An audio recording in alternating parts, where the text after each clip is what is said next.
नमस्कार। इतिहास के पन्नों में ना कुछ कहानियां ऐसी होती हैं जो सिर्फ पत्थरों में नहीं, हमारी यादों में जिंदा रहती हैं। आज हम चलेंगे राजस्थान की धरती पर बसे एक ऐसे ही किले के सफर पर। एक ऐसा किला जो सिर्फ एक इमारत नहीं है, बल्कि एक अमर कहानी है। जी हाँ, हम बात कर रहे हैं चित्तौड़गढ़ की। ये सिर्फ एक कहावत नहीं है। समझिए कि ये चित्तौड़गढ़ की आत्मा है। ये वो किला है जो राजपूतों के उस जबरदस्त साहस और गौरव का प्रतीक है, जिसकी हर एक दीवार आज भी उन अनगिनत बलिदानों की गवाही देती है। गौरव का प्रतीक। तो सवाल ये उठता है कि आखिर ऐसा क्या है जो इस किले को इतना इतना खास बनाता है। चलिए, सबसे पहले इसके शानदार इतिहास की गहराइयों में उतरते हैं। देखिए, ये किला भारत के सबसे पुराने और विशाल किलों में से एक है। सोचिए, एक जमाने में ये मेवाड़ की शक्तिशाली राजधानी हुआ करता था। इसकी नींव रखी थी मौर्य राजा चित्रांगद मौर्य ने। लेकिन इसकी असली शान, इसकी असली पहचान तो तब बनी जब ये सिसोदिया राजपूतों के हाथ में आया। और ये एक ऐसा वंश था जिसकी बस एक ही पहचान थी, किसी के सामने सर नहीं झुकाना। अग्नि परीक्षा। देखे, हर महान कहानी की तरह ही ना इस किले के इतिहास में भी एक ऐसा मोड़ आया जिसने इसे हमेशा हमेशा के लिए अमल कर दिया, और वो थी इसकी पहली अग्नि परीक्षा। बात है सन 1303 की। दिल्ली के सुल्तान अलाउद्दीन खिलजी ने चित्तौड़ पर चढ़ाई कर दी। अब उसका मकसद सिर्फ राज्य जीतना नहीं था। कहते हैं कि वो रानी पद्मिनी की सुंदरता पर मोहित था और उन्हें किसी भी हाल में हासिल करना चाहता था।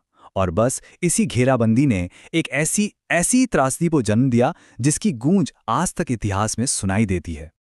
तो जब हार लगभग तय हो गई, तब राजपूत महिलाओं ने एक ऐसा कदम उठाया जिसकी मिसाल दुनिया में शायद ही कहीं और देखने को मिले। इसे कहते हैं जौहर। ये एक तरह का सामूहिक आत्मदाह था, जहां सम्मान की रक्षा के लिए दुश्मन के हाथों में पड़ने के बजाय खुद को अग्नि को समर्पित कर दिया जाता था, ताकि सम्मान पर आंच ना आए। रानी पद्मिनी और उनके साथ हजारों राजपूत स्त्रियों ने धधकती आग में कूदकर जौहर कर लिया। उनका संकल्प सिर्फ एक था, अपने सम्मान की रक्षा करना, चाहे उसकी कीमत अपनी जान ही क्यों ना देनी पड़े। और जहां एक तरफ जौहर की ज्वालाएं धधक रही थी, वहीं दूसरी ओर राजपूत पुरुषों ने केसरिया बाना पहन लिया। ये इस बात का प्रतीक था कि अब वो जीत के लिए नहीं लड़ रहे, अब वो लड़ रहे थे सम्मान के लिए, अपनी आखिरी सांस तक। और फिर वो भूखे शेरों की तरह दुश्मन पर टूट पड़े और एक एक करके वीरगति को प्राप्त हुए। विजय का स्वर्ण युग। लेकिन चित्तौड़ की कहानी सिर्फ बलिदान पर खत्म नहीं होती। ये कहानी है राख से फिर उठ खड़े होने की भी।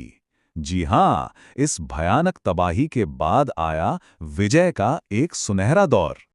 उस भयानक विनाश के बाद चित्तौड़ ने राणा कुंभा के नेतृत्व में एक बार फिर से अंगड़ाई ली और अपने सबसे शानदार दौर में कदम रखा।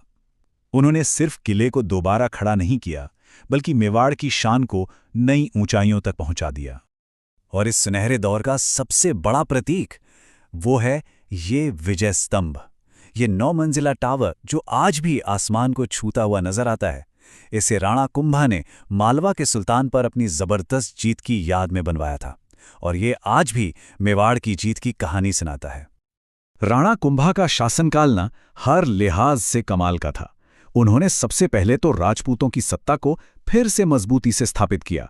फिर उन्होंने कला और वास्तुकला को खूब बढ़ावा दिया, और नतीजा ये हुआ कि मेवाड़ एक ऐसी मजबूत सांस्कृतिक और सैन्य शक्ति बन गया जिसे हराना मुश्किल था। अंतिम प्रतिरोध। लेकिन किस्मत को शायद चित्तौड़ की एक और परीक्षा लेनी बाकी थी। सदियों बाद एक और शक्तिशाली हमलावर ने इसके दरवाजे पर दस्तक दी। ये साल था 1568, और इस बार हमलावर था मुगल बादशाह अकबर। ये एक बहुत ही भयानक युद्ध था, लेकिन चित्तौड़ का जो स्वाभिमान था ना, वो बिल्कुल वैसा ही था। राजपूतों ने एक बार फिर सरेंडर करने से साफ इनकार कर दिया और अपनी धरती के लिए आखिरी दम तक लड़े। अमर संदेश। तो इन सभी युद्धों, इन बलिदानों और जीतों के बाद ये किला हमें क्या संदेश देता है?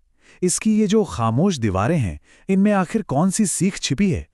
चित्तौड़गढ़ हमें क्या सिखाता है? इसका जवाब ना बहुत गहरा है। ये सिर्फ इतिहास का एक चैप्टर नहीं है, ये तो जिंदगी जीने का एक पूरा फलसफा है। पहली बात, चित्तौड़ हमें सिखाता है कि सम्मान जिंदगी से भी बढ़कर है। दूसरी बात, ये याद दिलाता है कि आज़ादी की कीमत अक्सर बलिदान से ही चुकानी पड़ती है। और सबसे बढ़कर ये इस बात का सबूत है कि कुछ विरासतें इतनी मजबूत होती हैं कि उन्हें वक्त की आंधियां भी नहीं मिटा सकती। तो असल में चित्तौड़गढ़ सिर्फ एक किला नहीं है, ये तो राजपूताना आन, बान और शान का एक जीता जागता स्मारक है, जो आज भी हम सबको प्रेरणा देता है। तो एक सवाल सबके सोचने के लिए, कौन सी कहानियां हैं जिन्हें समय भी नहीं मिटा सकता? शायद वही कहानियां जो हमें याद दिलाती हैं कि कुछ आदर्श ऐसे होते हैं जिनके लिए जीना और लड़ना दोनों सार्थक है, चाहे फिर उसकी कीमत कुछ भी क्यों ना हो।